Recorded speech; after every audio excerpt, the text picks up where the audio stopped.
Hey, I'm Christopher Blevins. This is my new favorite bike, and I'm here with Specialized University to show you how to set up the rear shock suspension on the new Epic World Cup. The Epic World Cup is a momentum carrying machine. It features a groundbreaking rear shock that enables control of the positive and negative air spring relationship. This allows us to finely tune how and when our suspension activates on any race course or trail. The rear shock is really the highlight of this bike. It feels like 100 mil suspension or more when you need it to, but when you're sprinting, when you're climbing, it feels just like a hardtail. It's been fun being a little bit involved in the process of this bike, and the idea was brought up. I didn't really think a lot of things were possible. The engineers had kind of these paradoxical things that they were trying to work through. How do you make it better at descending but have less travel? How do you make less travel feel like more travel? How do you have stiffness but also suppleness? And they took those challenging questions, they used their big brains to come up with something amazing. And I think we have a pretty rad final product out of it. Before diving in, you'll need a shock pump and a 4mm Allen key. A tape measure is also nice to help dial in sag. You'll need to be familiar with where the negative pressure release button is, where the positive air spring valve is, and where the rebound and compression dials are. To get an initial feel for the process, I'll go over 3 initial setups. A soft setup with the most sag and active suspension, a middle ground setup that offers a happy medium of both compliance and efficiency, and then a race-oriented firm setup that pedals like a hardtail with compliance only when you hit the big bumps and when it's demanded. Rebound and compression are also important. I leave the compression fully open unless the course requires more pedaling support, something like a short track where you really want that hard platform under you. But rebound is dependent on your body weight and air pressure. Here's a chart to give you a good starting point.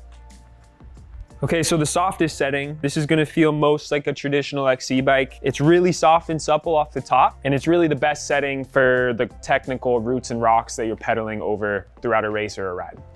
Begin by letting out the air from the shock and compressing it to a full bottom out.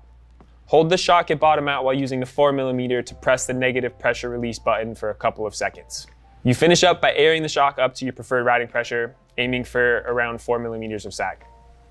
All right, so here's your middle setting. This is a good starting point for a traditional modern XCO course that has a bit of everything. You'll get that kind of hardtail feel, stiffness when you're climbing or sprinting, but you'll also have some light, supple suspension off the top, and then plenty of compliance when you hit the big drops on course.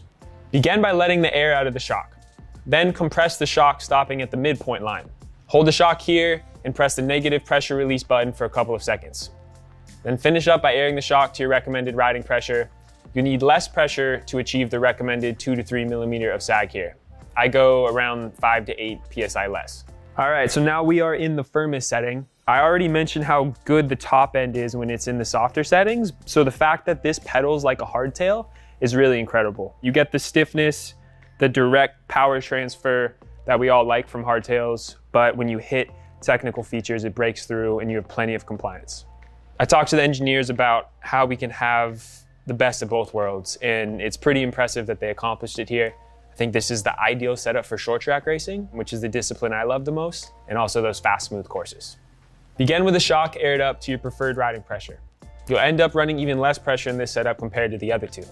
Then press the negative pressure release button again, purging all the air this time from the negative air chamber. And then you end up with no sag in a suspension platform that activates only when the course absolutely demands it.